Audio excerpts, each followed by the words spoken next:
morning, everyone, and welcome to another episode of Tea and Coffee with Paula and Jay. And it's Thursday. You forgot to say it's Thursday. I didn't forget. I chose not to say. Choose. Yes, happy Thursday, folks. Paula has a hot tea with her milk in it. Very fresh. Very fresh. She just got back to the studio, and we're almost done. Almost done with the studio. Yes. It's the peaks just to do at the ends to get done. But yeah, we did some work yesterday. Finished the last wall, and we have been crashing hard in the afternoons. We have just been tuckered out. So, yeah, this is the last of it. And we haven't killed each other yet, so that's good. Yet. Yeah. So it's inevitable. It's going to happen. It's just. I'm pretty sure you're going to off me in the middle of my sleep one night. One day. We'll see. Or one night. But good morning. How are you? I'm all right. A little bit, like I said, a little bit tired, but pleased the productivity that's been going on around here. Yep. And what are we going to do after this? We got other projects. The staining. Got to make sure. The next project really is going to be Mr. Pig, Wilbur. He's going to be coming around on Friday. Our new four-legged friend is going to be joining us. And so we were looking at the pen yesterday, and then the intention is he's going to be roaming free because he does like to. That's how he was raised, to go around and free-range graze. So let's see if he plays nicely with the dogs play nicely with him, but I don't think there'll be an issue. He's pretty big; he can take care of himself. Maybe he'll train Charlie, and Charlie will understand that animals can be here without being chased for a bit or anything like that. Yeah, I'm really not concerned. I know Cece will be fine. Are you more worried about Charlie himself? Yeah. No. So that's going to be a little bit fun. So we got our spider pig Wilbur's going to be coming over. Cool. I get to meet him. Yes. First time. So we have a busy day for you. We got a couple kind of guests, one virtual, one real. Donald Best gave us an update video, so we'll get into that shortly. And our guest today is going to be Ray McGinnis, author of Unjustified. There we go for the camera. You'll be talking about this because a student actually used his book for a presentation that we'll share with you. And Ray also wrote Unanswered Questions, What September 11th Families Asked and the 9/11 Commission Ignored. So he's covered both the Public Order Emergency Commission and the 9/11 Commission. Was it Commission? Yep. So he's the type of guy that kind of holds the government accountable by pulling the details together and sharing it with all of us. So we got Ray McGinnis joining us at the half-an-hour mark. Cool. I'm excited. I like Ray. Yeah, I like Ray too. Any bets on what glasses he's wearing today? Oh, I hope he wears the circle square ones. Circle square? Is a circle square a square circle? Don't know, mate. It's not triangle. No triangles. So let's go ahead and just jump into it because it'd be a busy one. We got a 10-minute video from Donald to catch you up on with the Detective Alan Gruce case. My name is... Oops, wrong button. That's Paula's fault. Make it look good. All right, so here we go. A couple posts for you to get you started with your tea and coffee. And of course, we have Mark Carney's Attorney General, Sean Fraser, not a very bright guy, says he's opposed to Pierre Poilievre's proposal to allow Canadians to defend themselves from the armed intruders in their home. We went through Poilievre's proposal. It wasn't protection. Yeah. So you got some media here kind of pushing a narrative that Poilievre's the strong one or the Liberals are the weak one. They're both weak. But his quote comes out and it says, this isn't the Wild West, it's Canada. All right. So my little rebuttal to him is maybe it's time for the Wild West to separate from Canada. I like how we kind of isolated Yeah, us. Exactly. Picked a region, and we agree. The Wild West should separate. If the East wants to allow home invasions and that kind of stuff, let them. We really do not pressure the East to do much, do we? Right. Just leave us alone. Leave us alone. Spend our money wisely. Maybe they're trying to condition us because when they come over here, we're supposed to just not resist. Maybe that's what they're trying to condition us. But if there's any doubt that culturally we're different than the East, here's one more example. Exactly. The mindset, the attitude. For sure. Detective Alan Gruce, we'll get into that in a bit with Donald and Vincent Gersey. Go follow him if you haven't. He's a wonderful person. Florida moves to end all school vaccine mandates, first in nation to do so. I post a question that says, should we be following Florida on this one, Danielle Smith? And yes, I know that there aren't mandates in place right now. There were, especially in the Calgary School Board, for the staff, employees, partners, and volunteers. They all had to be vaccinated to be in the schools. But what I'd like to see here is we can't do mandates. Because again, people keep forgetting about tomorrow's government. Tomorrow's government could be one you don't like. That's right. And when tomorrow's government has free reign on things like implementing mandates, school boards have the free reign to do that. That's why I think we should be taking the same type of action as Florida. So they're not going to allow school boards to go ahead and put in mandates, vaccine mandates. Your thoughts on that one? As somebody that may be on a school board in the near future? Yeah, I am a proponent of that. My understanding from friends that I have whose children are in schools, they're inundated with the letters like, oh, they're missing this, they're missing that. Here's the funny thing. So if I knew then what I know now, I don't think our children would be vaccinated with their typical childhood diseases. Because our children are.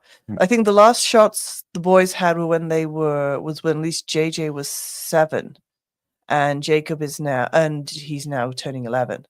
So it's, that coincides with the time we came to Alberta. I am suspicious of the history of vaccination. I am suspicious more now of what is the technology that it's put in. And that's where my real fears and suspicions are. It's in the carrier of the so-called vaccine to The go into mRNA. Exactly. Yeah. And that to me is the biggest cause of concern, where now we will discuss it, but I don't want to put anything additional into our children. Yep. So we'll certainly have more discussions on that one. You definitely took the reign on when the COVID one came out. You said, no, I don't trust this yet. It's too fast. It doesn't seem to be safe yet, even though, they had their labeling on it. Yeah. So yeah, you're definitely concerned about the health of your entire family, and probably a good idea to be on a school board. I think you're going to help a lot of people as well. So as Florida has made the decision to no longer allow mandates, I think this should be everywhere. It'd be great if Danielle says, yes, we don't have mandates, but we're also not going to allow mandates anymore at that kind of level. She can rely upon the Bill of Rights. It's not a great one, but maybe kind of point to that and say you have the right to choose. She's not removing the choice, just removing the mandates. I think that should happen. Clyde, do something, asked a question. When Alberta leaves Canada, what do you think will happen with the rest of the provinces? My response to that one was Quebec, Saskatchewan, Northern BC, and Newfoundland and Labrador will also leave. And I suspect bankrupt Canada will break up like the USSR did, and Ontario will remain as Canada. So I think, if Alberta takes a step, Quebec follows suit shortly after. Others, like Saskatchewan, are going to be bold enough to make the step, because the question of whether or not you can will be answered. Once that's answered, whether or not it's possible, I think you'll see other ones step up to do it as well. And this would likely bankrupt Canada, for sure. I think it would. So a bankrupt Canada, just like the USSR, when it went bankrupt, it broke up into Russia and several other countries. I think you'll see the same thing here, peacefully, because it'll be nonviolent, because this will be an economic breakup. Oh yeah, because also don't forget the government doesn't permit dissent. Doug Ford, he's pouring out the Crown Royal. He's pretty upset that they're moving down to the States. He feels like it's a bit of an insult. I guess maybe he liked it or something. I don't know. If you watch the video, it's embarrassing because you can't really just pour it out. He's got this little top on it. Like he sticks his finger there like that's going to change anything. He looked like a fool. But I think figuratively, he made his point. Well, I know. Figuratively, I would like to see all of Canada dump the Crown and Royal. It's time to drop the monarch. Full stop. Full stop. This is always a hot topic, whether or not we should be a monarchy anymore. Constitutional monarchy is what we are. Head of state is Charles III. A lot of people say he's figurative. Well, then drop it. Then you won't mind. Then you won't mind if we drop it. So you kind of have two classes that say, well, there's three classes. We want to keep him, which is a very small group. He does nothing, and then we want to get rid of him. So that he does nothings and we want to get rid of him should be on the same page. Yeah, I agree. It doesn't matter. Because I've seen that argument pop up in your feed when it comes up in conversation. I'm like, well, then what's... So why do you care? Why do you care? It's like a second pair of socks, according to you. Let's take one off. I care because he controls and opens our parliament. He can prorogue it. He can get rid of our PM. He's got all these powers. And he can bring our sons and daughters into a war. This is the one that a lot of people aren't paying attention to. And also, why do we have him? If he wasn't there to stop a rogue government like Trudeau, then what's the point of having him around at all? Like, he didn't do anything to help us. In fact, he's pushing other things that make it very difficult here in Canada, like the green narrative. And it's just time to say goodbye peacefully. Peacefully. It's totally possible. Speaking of peacefully. Oh, gosh. Okay, so police chief in Canada. So York region is the Toronto area. So that's the region that Toronto's in. And Toronto itself has already made some comments. But now York region police are saying the best defense for most people is to comply. Oh, brother. Oh, brother. So here we go again. We're different from the East. My comment on this one, from the people that brought you, just leave your key fob at the front door, have now released their new smash hit, Do Not Fight Back, Just Comply, off their 2025 album, It's Our Duty to Increase Crime. I'm trying to get a little cute there, but it's so annoying. Ontario, you are a disgrace and you have lost your man pass. Pathetic. This isn't stuff that's coming out of the West. We're not talking like this. Danielle's actually quite the opposite. If you don't want to get beat up or killed, don't go into a home, stuff like that. But this is very concerning. What are they conditioning people for? It's not just crime. It's government too. When they say the best defense for people is just comply, they also mean from them. So if they're going to pull you over, just give up. Don't argue with the police. Just give up. They're conditioning the entire populace to surrender and be passive. Do not fight back. And I think the bigger picture here is what's coming next. They want the entire citizenry not to fight back. Yes. This is what they're conditioning us for. So these are the little baby steps, the slippery slope. When the police chiefs are telling you to just give your property, you'll own nothing and be happy. And do not resist, just comply. Well, when the stormtroopers come, don't fight back. So I think this is preconditioning for something that no Canadian really wants. And seeing the East just give into this, it's roll over and take it. It's just one more reason why we should cut that cord, because this is not a Western mentality. We're now called the Wild West, which we proudly hold that title of. So, I think we should start talking about separating even stronger than we have been. And then one more question from Mr. Sunshine Baby. Is Canada broken beyond repair? My response, yes. Is there still hope left for this country? My response, no.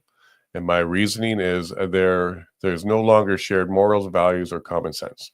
We're very different. We're all very different now compared to the Ottawa, Ontario, the elite class, and now the authoritative policing class.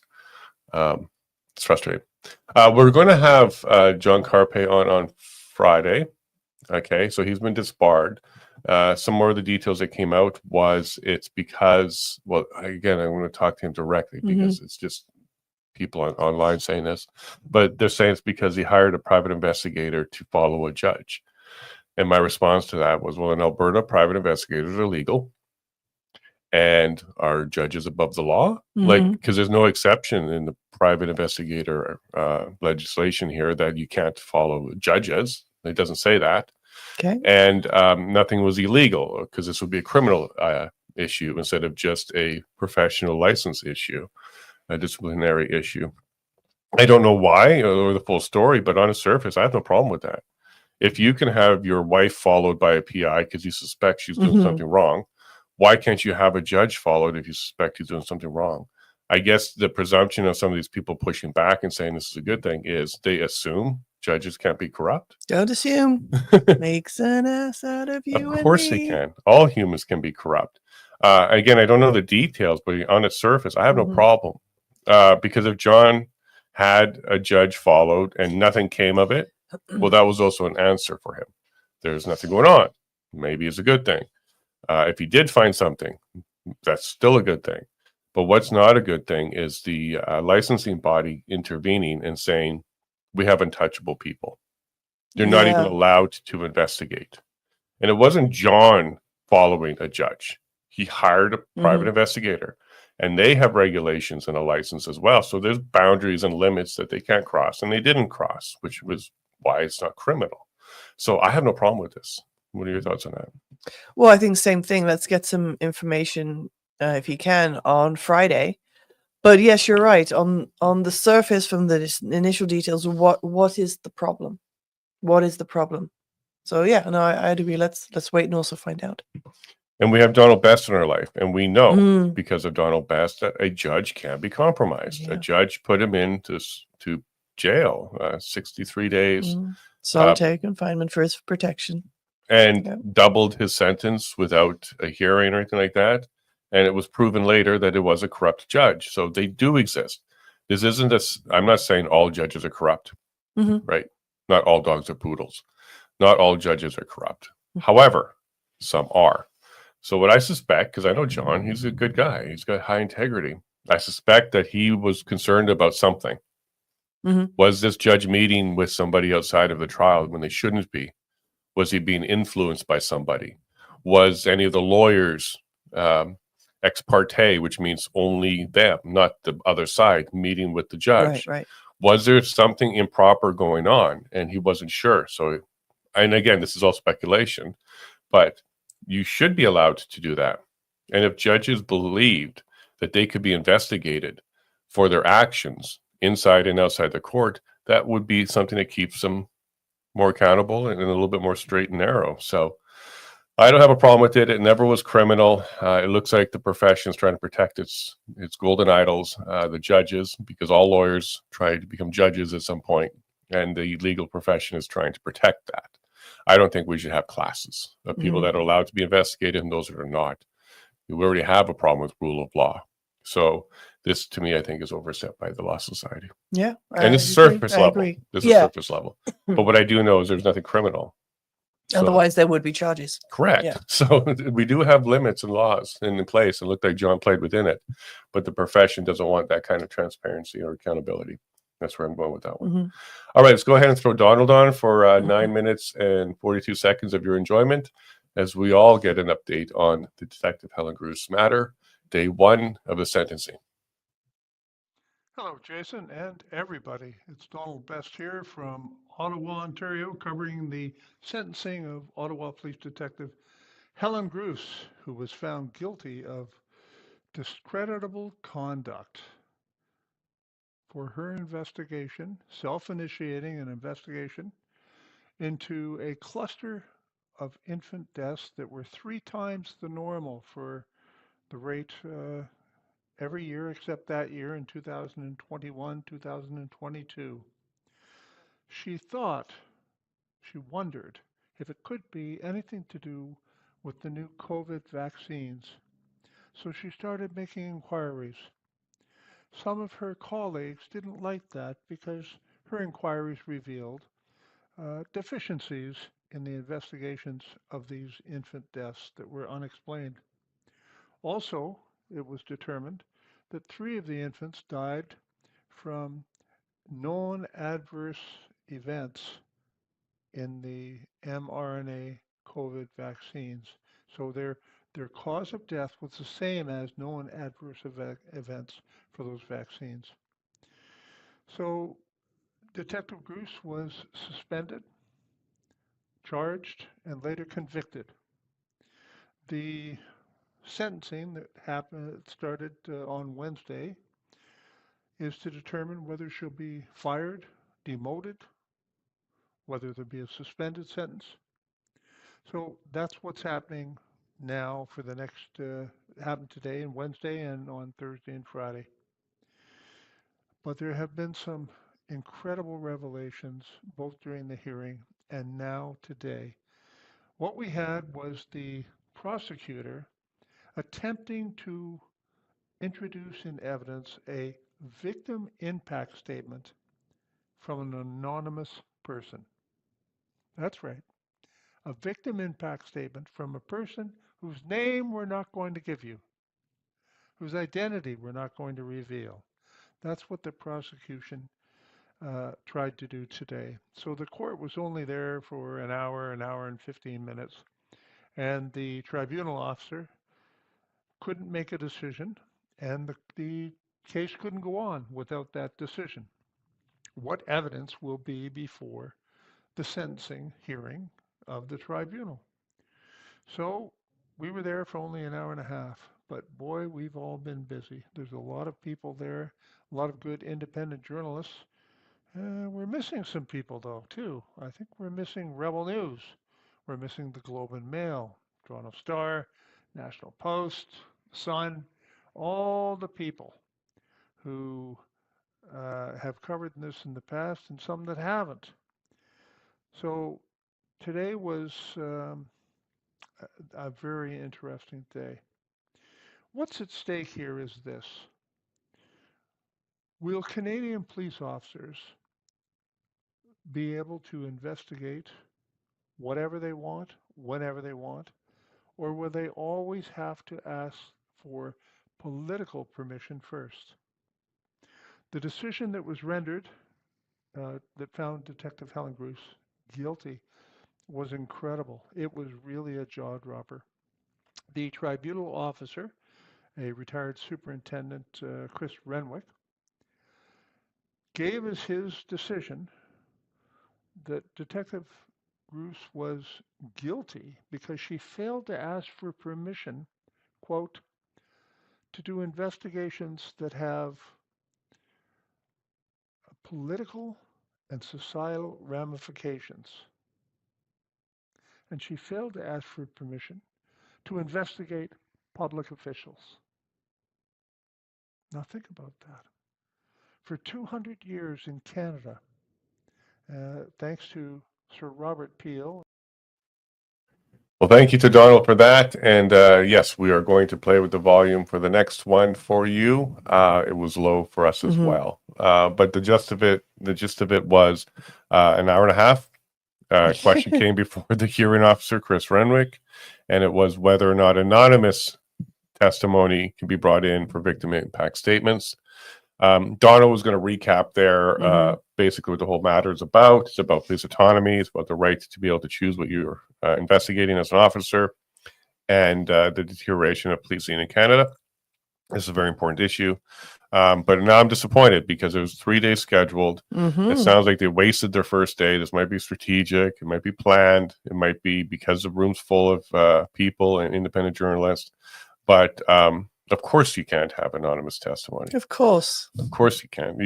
Under our charter, you got to be able to defend yourself, and there's a term for it, but you got to be able to confront your accuser, and that includes victim impact statements. It shouldn't be anonymous, but it certainly can be protected. You could say a mother of, a father of, a grandfather of, one of the children or something like that, like kind of identify who they are without doxing or identification. Another way to deal with it is to go ahead and say who it is, but put a publication ban on it. And this is something they've done in this trial already, or this hearing. Is there certain information, like the witnesses and the parents, some of them have had publication bans put on them. So you can't talk about it, public or otherwise. You just can't talk about it. So there are ways to protect people, their identity, but I don't think anonymous should be allowed at all. Anyways, they wasted an entire day, and disappointed. So does this mean they're not going to get done? Does this mean there's going to be another schedule? Does this mean it's going to be prolonged even further? More expenses to Helen. That's right. More expenses for us as well, like with the taxpayer that funds all of these things as well. Like, I'm not sure if that's taxpayer. It's Ottawa Police Services that are covering this. I'm not sure if this is taxpayer funded. Okay, but Donald has to pay his own expenses. So is he going to have to go back? People are taking time off of work. People are making this their job. There's a lot of other expenses, but I don't know if it's taxpayer. I'm just thinking circular, like where did they get their funding from, which would still be from government. You have a point. You may have a point. Yeah, you may have a point. The city of Ottawa, through their taxes, funds the police services. They're wasting money. So you might be right. Yeah, okay. Yeah, sometimes I'm wrong. It happens. But no, it's a serious thing. But yeah, it no matter what, it still comes down to, yes, it's funded by us, and there's a good chunk of people that would disagree that it's gone this far to begin with. And yes, a day's wasted when you're scheduled for maybe 9 till 3 I think 9:30, 4:30 type of thing. Yeah. A full day. They could have had the entire prosecution present their stuff. and then got on to the defense, and then got on to closing arguments on the third day. Those could have been submissions. But anyways, another example of Chris Renwick not being legally inclined, doesn't know the answer. Gonna have to adjourn and go get the answer from someone else. It's not like he's gonna sleep on it and come up with the answer. Pretty sure he's got a ghostwriter back there and has more proof of it. Why couldn't he? That's right. Why couldn't he address this question? And the question should be, well, we'll just pub ban their name and keep going. He's done it before. Yeah, so, I agree. Completely agree. Yeah, so I see you back there, Ray, and we got a couple more minutes, and we're going to finish up here and get to you. But I got a new book idea for you, so we'll get into that when we get you on here. All right, so let's finish up our little update on the news. There's still a couple more things to go through, and then we got the handsome Ray McGinnis joining us. All right, so just this morning, there's a doctor, Dr. Neil Stone. I'm sure he kneels a lot, because this guy, he's still pushing the narrative that the hospitals were full. I will always remember that period in 2021 when our ICU was absolutely stuffed full of extremely sick COVID patients, and they were all unvaccinated. 2025, and all I hear every day is that vaccines didn't work. Well, you don't have to hear it. The proof has been coming out. The Cleveland Clinic and other places have released studies. And what we do know is they weren't full of extremely sick COVID patients. They were full of dancing nurses and doctors. Those hallways were empty. They had the time to rehearse and record. And also, this is when the vaccine was being rolled out in stages. So a lot of people were not vaccinated throughout 2021. Some of them got it in the first quarter, second quarter, later. So there's just more narrative driving. So I responded to him because I think he's a fool. So I said, fool, prove it. One picture would do it, just one, because we don't have video or pictures of full. That is very correct, because if there was, we would be inundated. It'd be replayed over and over and over. Inundated. For sure. What we do have is a lot of hospitals came out. For example, there was one on the news, and the news said, this hospital is full, and they're turning away patients. And then Good News called them up and said, hey, I'm following up on this story. And they're like, what are you talking about? Yeah. We're empty. A lot of people stayed home even when they were sick. They didn't want to go out. A lot of people are so paranoid of COVID. If they normally would have gone to the hospital, they stayed home. It was only for serious things. So this is still narrative driving. So I tried to remind this doctor, the facts are that the hospitals are empty. The floating hospitals, USNS Comfort and USNS Mercy in New York and LA, respectively, were not even needed. And the Cleveland Clinic proved that the more vax you took, the more likely you would get COVID. This is the truth. Okay. So if there were a lot of people in there, it was adverse reactions. It was catching COVID with the vax. Because remember, at this time, going with a heart attack and having COVID. Like that was, don't forget, died in a car crash, but they died of COVID. Sure. And accidents were down. There were a lot less people on the roads. The stats have come out, but this guy is still pushing narrative without proof. This just happened yesterday or the day before, and he's getting 1 million something views on this. It's just ridiculous. And I'm still running for office. That guy. That guy. Yep. So we've got another minute here before we bring our guest of honor on. But I'm so frustrated. Like, they're telling you not to resist. They're telling you to give the criminals whatever they want. They're still pushing narratives. And trust me. And what is it that they're setting us up for? Yeah. Believe your government. Don't resist your government. Don't fight back. Just hand things over. You don't have property. Yada, yada, yada. Good times, folks. Good times we're living in. I'm putting you on the spot. Yeah. Yeah. It's ridiculous. I'm a great believer in the phrase from Donald, which is "do not comply," and that's not just to be insubordinate, be rude. Like there are just some things you shouldn't be complying to. Why? Because you told me to. Justify yourself, please. 20 years now, and I'm trying to get you to comply for certain things. Like just help, just do. I do help. You do help. I'm not saying you don't help. I do. I'm just saying sometimes I just like less questions, but we'll get there. We get along just fine. Okay, so let's go ahead and bring the man of the hour in. Mr. Ray McGinnis is looking sharp as usual. Okay. Good morning. Morning, Ray. Bright and early for you. Good morning. Yes. Well, and I hope I see there's some reflection in my glasses. So anyway, I'll Oh, there's always reflection in mine too, so you'll be Okay, fine. okay, just the way it happens. Yeah. Do We're you not want me to gonna have judge you on that. the light to my that you see in the pic? Do you want that on or off? You're fine. Yeah, you're good. Yeah, you're fine.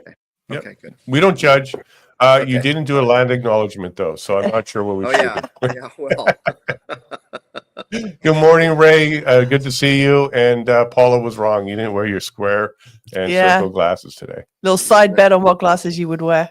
those glasses, which are cherished by many, finally had to bite the dust because the little frame on them got impaired, and they could not repair the frame, so I had to get these glasses. So you're stuck with these ones now. Where are they? Where's the actual broken pair? Do you still have them They're somewhere? gone. They're gone. They're unfixable. So I tossed them in the garbage. Well, I'm going to be like that guy in the UK who's looking for a hard drive with Bitcoin. I'm going to go dig this up. I want those glasses. We're going to put them in our set. I think those are supposed to be historic. We need to keep those in the consciousness of Canadians because, Ray, we love them. Yeah. Sorry to hear the sad story that they're gone. We did want to highlight your books again. So one of the first ones that came to our attention that you were on our show for was your 9/11 one. Let me just get in here. We got a camera for a reason.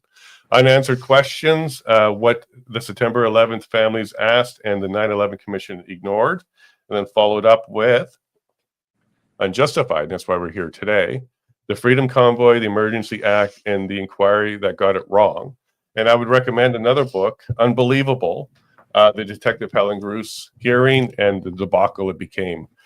Because we're watching that happen real time right now, and I know you like to start with a U, so maybe Unbelievable will work for you. Yeah, that's right. Yeah. Well, it is unbelievable and unjustifiable that, I mean, my little book, it's ticking along. I was told back in, it was 2,000 physical copies that were printed.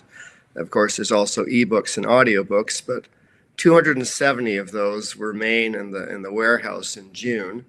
Now, there probably are copies sitting on shelves of some physical bookstores and in Amazon and so on, but it's been moving along. But I can tell you that there is a public library on the west coast of British Columbia. I can't tell you which one. And although my Unjustified is in the Vancouver Public Library, which is good, another librarian and another library staff at a different branch on the west coast of British Columbia wanted to, recommended Unjustified be included in their collection. And the higher ups of the committee that decides said this book is, basically in my words, unacceptable because it doesn't fit the parameters of what would merit its inclusion into the collection. And when the librarian in question in this particular branch on the west coast of British Columbia pushed back and said, well, look at all our guidelines, and here's why it would fit in, topical, and so on. Basically, they're told, you push back again like this, you're going to be fired.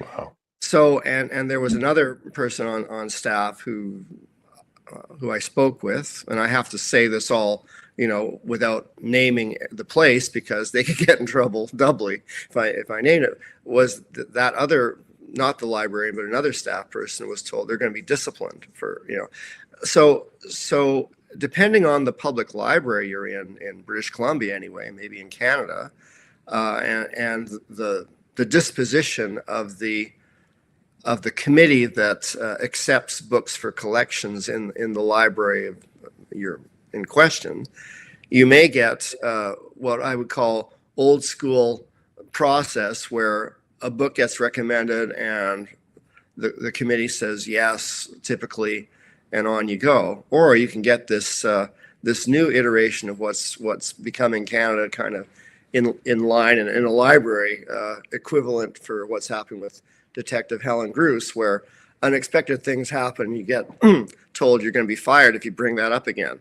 So and it's in sync with what happened when my book and Tamara Litch's book and I think maybe Andrew Lawton's book were sent in a bundle to Chris Carbert and Tony Olenek when they were in the Drumheller Institution, and my book and the other two were deemed inappropriate for the gentleman to read in behind bars. So there is another kind of censorship that goes on. So I'm happy that that people are reading the book, because, and I think also you could have people who are watching your show just try out, ask your local library if they will include Unjustified in the collection, see what happens. Yeah, we're going to do that right now. So in our library here, I'm not sure why it's not switching. There we go. Our library here, they do that. So if you go and ask for a book, they'll order and put it in. That's how my book got into the collection, because we asked them, hey, do you have my book? And they're like, hey, nice to meet you. And then they ordered it and put it on the shelf.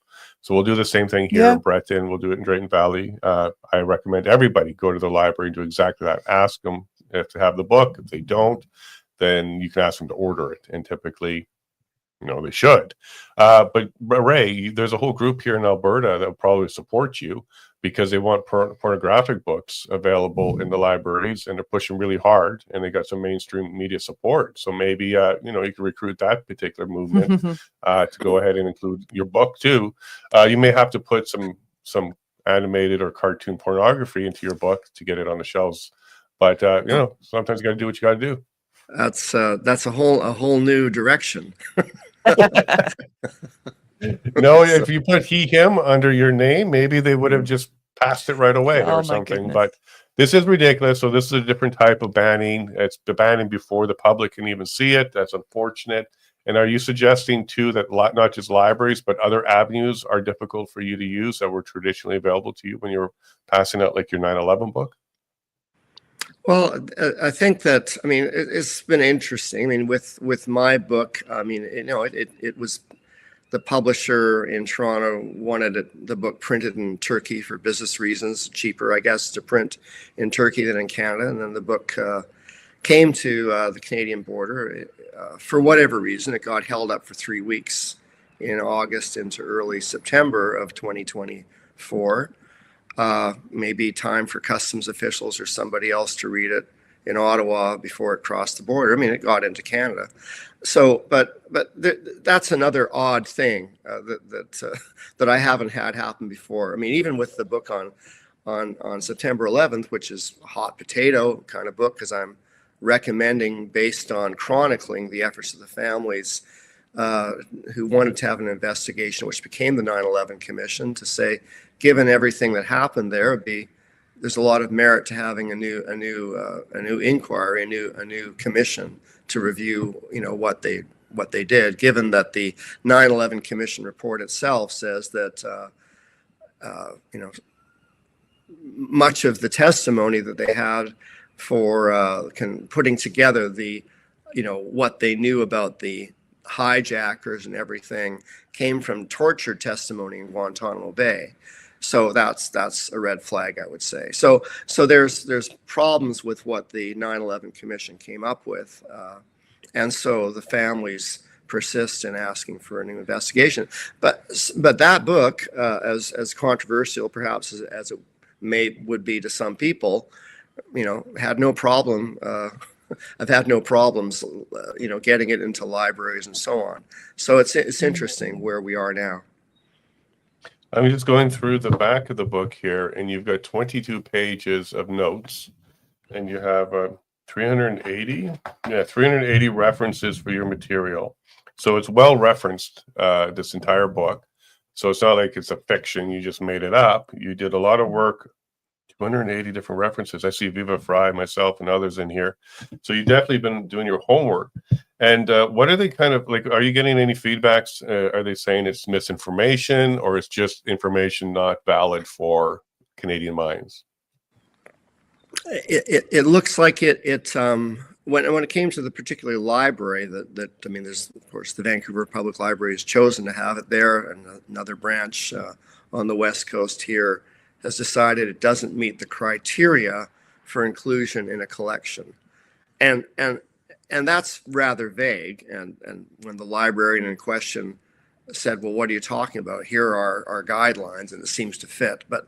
But you have a committee, I guess a volunteer committee. I'm not sure if it's a volunteer committee or committee staff with other people at a regional level or what. But in any event, they're doubling down on their decision, and don't want to get into the weeds about why they decided what they decided. So I'd have to speculate on what the roadblock is, except I would doubt that the people on whatever committee were involved in deciding that my book can't be in another library branch on the west coast of British Columbia.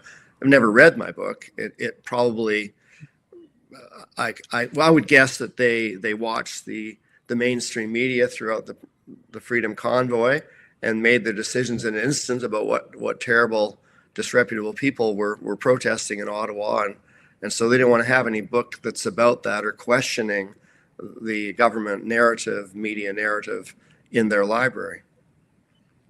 And I also guess they haven't read the Mosley decision, which basically justifies your book of Unjustified. Yeah. Because Mosley himself, a federal court judge, liberal appointed, also said it was unjustified. Yep. So maybe they're not familiar with the actual case law here in Canada that justified your unjustified book. Yes. But there are some students that are taking a look at this. There's a presentation you shared with us that we're prepared to share with our audience. How did this come to your attention? Did he reach out to you? Did he reach out to you before he did it? Like, when did you learn about this presentation? I just learned about it yesterday, and the student, and I think I have to be careful about this. I'll just say that they're in a grade 12 students that's graduated now in a public school out here in Greater Vancouver, who are now going to university out east. And I won't name the university either, because I'm aware that we live in a country now where if I did happen to name the students, we're going to name the student's name, but if I said which university, there might be some zealous person that would try and say, hey, this student did this presentation about this. They should be not allowed to continue studying at this university. Like, we live in this kind of society where these kind of things happen. So in any event, the student, what I would say is a student that excels, probably a grade 8, an A student. And they have, there's a program, I'm blanking on the name, where people go to get accelerated help with English skills and math skills in elementary school. And it starts with a K, but I forget the name, Kumon schools. So in this case, the student was taking, I would say they had basically a tutor or an accelerated assistant who was helping them to keep, expanding their horizons of critical thinking. And so in addition to their studies throughout grade 8 to grade 12, they had somebody who was a teacher who was working with them. I guess they contracted with that teacher to help them think outside the box as they continue to go through studies and asking tough questions. And they did this because they found, I'm going to actually quote from an email I received, that the ability to share critical insights or even to identify critical questions seems particularly important now. Their supervisor is letting me know, like their teacher supervisor, because teachers may feel constrained to avoid difficult topics. And so what happened with Aaron Kang is he in his 101 accelerated critical thinking supplementary program he was taking, he created this presentation in order for him to show it to other students to have conversations about, hey, here's this presentation, what do you think? So they're really doing it, they're having these conversations outside of the classroom, but they're taking place. But it's interesting to note that they're having to go this way because teachers are constrained to have conversations about this. And I have when I did a podcast on another Canadian podcaster about the in my book, I was contacted through Facebook by a teacher in the Richmond School District who had let me know that basically they had had a discussion in their elementary class, I think grade 6, and as a result of having that discussion about the Freedom Convoy, what was happening in real time in early February of 2022, they were fired from their job. Wow. And so there are real consequences if a public school teacher, at least out here in British Columbia, decides to have a class discussion about the Freedom Convoy, for example, or what happened with the Emergencies Act. All that you need is a complaint from one parent, or you need, or there can be a principal or vice principal that's not happy about it, or another teacher in the lunchroom, and all of a sudden you find yourself out the door. So it's interesting that the student went ahead and created this presentation and has had conversations with numbers of other students, extracurricular, but not in the regular classroom because of the censorship that's going on. Terrible. That is terrible. And look, at the same time, they're bringing in other topics that are definitely harmful, sexualized, younger ages, pornographic, and bringing that in. And they got no problem with that. In fact, we know of some teachers who didn't do the DEI stuff, and they got fired. So they're forcing you to bring forward some subjects and then getting rid of you on others. We know another teacher, Jim McMurty. Yeah, he got fired just for having discussions on residential school graves, the hoax around it, just bringing up that subject. And this is where you're supposed to teach critical thinking and the ability to have open discussion. But yeah, they're shutting that down unless it's approved subjects, which is very disturbing. I don't think we're gonna have time to play the whole video now, the whole presentation. So we'll certainly provide a link to people as well. Is this available online? Because you kind of shared it with a Google Drive. You saw the link and you were able to watch it. So yeah, people can see it online. Is that link to be shared with the public is what I'm asking? Yes, it can be shared with the public now. Yeah. Okay, great. Okay. So what we'll do is we'll bring it up and we'll kind of start it and see where it was going, and then maybe jump to the end for his conclusion portion. And if you like, you can kind of maybe point us into the direction of some places you think are to be highlighted. But we have about 10 minutes left, so we won't be able to fit in the full 14 minutes. And this presentation I'm giving today is grounded in the work of Ray McGinnis, the author of Unjustified, And it sounds like the volume flow Freedom too. Convoy, the Emergencies Act, and the Inquiry That Got It Wrong. His careful research into the events of early 2022 in Ottawa offers a critical perspective on how the Emergencies Act was unjustly used. I want to acknowledge and thank him for his work, as this presentation builds on the foundation he's laid. Now let me begin with a series of questions. What happens when a government declares an emergency without sufficient evidence that there is an emergency and gain the power to do almost anything? If peaceful dissent can be called a violent threat, if rights can be suspended without respect for the established rules and principles that ensure fairness and justice in the legal system, and if our assets can be arbitrarily seized or frozen by the state, in such conditions, do we, as citizens, possess the rights and freedoms to which we are entitled within liberal democracies? The core issue isn't just that emergency powers exist in themselves. It's how easily an emergency can be declared, how little proof is required to invoke the corresponding emergency powers, and how quickly fear-based messaging can replace factual reporting in the media. When governments demand that we trade our freedom for the safety provided by their control, we must ask, where is the evidence of the danger we are in? What are the limits to the powers being requested? And who decides when the emergency is over, or if it was ever real to begin with? Because if we don't ask and work towards discovering and providing the answers, then the state authorities and collaborating media may provide us with misleading fictions that exonerate them of any and all wrongdoing.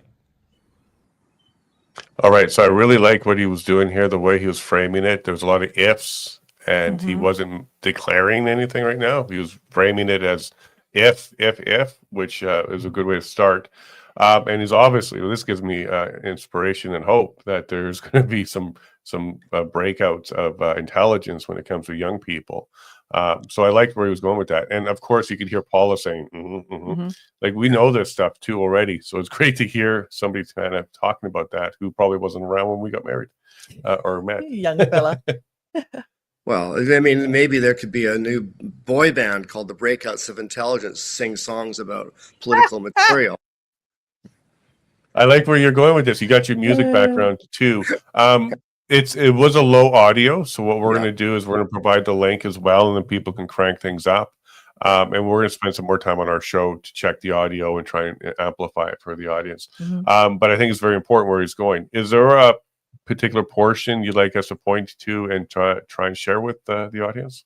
I think really, you can just go to any part of it. He just keeps building the argument about why the government was unjustified. So, it's all good material. So, just go somewhere with your cursor and go presto. Okay, let's do that, exactly that. So let's bring it to the stage here. Aims to explore the 2022 and we'll go one quarter way. Violence. That contrast leads us to a critical question. Was the government reacting to a real threat, or was it simply reacting to the discomfort of public dissent? Protesters were called anti-vaxxers with fringe views. But before accepting that, shouldn't we ask, what were they really saying? Why did so many people from across Canada come together to protest in the middle of winter? Was it extremism, or was it the feeling of being ignored? In times of tension, it's easy to choose comfort over curiosity. But when we This is brilliant. We're definitely getting some comments that the audio is very low. So we're going to have to provide the link so people can check it out, or I'll amplify it and we'll play it again in the near future. I don't know if Aaron's available to maybe come on to speak to this, but if you can connect and see if he would be willing to, we certainly would host him to come on and speak more about this. Yeah, what a good young man. Absolutely. Right there, we heard some good questions. Was it extremism? Were their views unacceptable? What is it they were really talking about? Did they just feel unheard? Of course. So clearly he's read your book. Do you know if he used any other sources as part of his presentation or his research? No, I don't. I'll be meeting with his, I guess I'll call his tutor this Saturday, who I haven't met before, Dr. Matthew Cockle, who actually testified at the NCI at some point, I think. So I'll find out more, and if I can find out if Aaron would be interested in being on your show, I'll make sure to make the connections for you into next week. Yeah, extend that to Dr. Cockle as well. We'd be happy to have them both on to talk about why he's a mentor. Why did he is he pushing forward to this? What was his testimony at the NCI? And then also Aaron, if this is something they're comfortable talking about, we would be happy to do that. What's in the future for you? Okay, I know writing a book takes a lot out of you. It's a lot of work. There's revisions, there's hurdles, there's work. Is there something else in the works with you? So then what happens after? It's like, well, I mean, it's not like a child, but in using that as a simile, once you've given birth, you have to raise the child. So once you've published a book, you have to let people know that there's a book out there. And so like this fall, I'm going to be doing book talks in a variety of places. I'm going to be actually out in Medicine Hat before the Unify conference, and I'm going to be out in Ontario for several weeks doing book talks as well.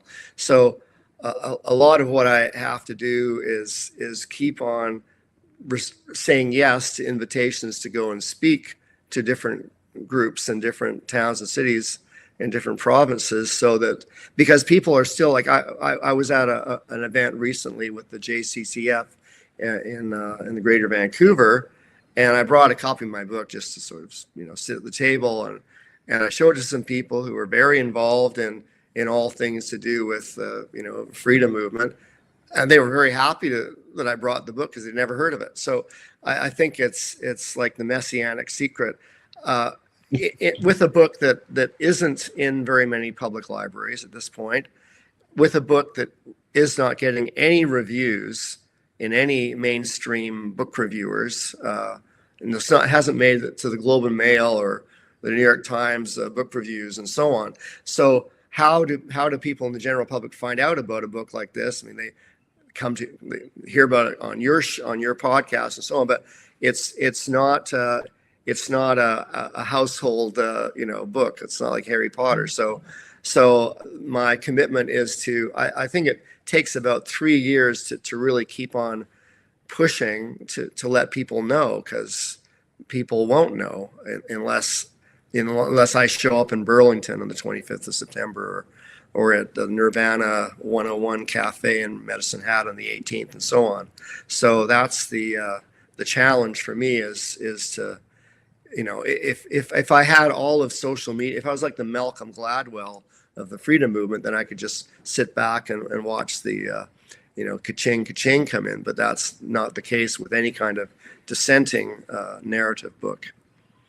Right. Yeah, and are you going to be at the We Unify event in Calgary? I am going to attend it, yes.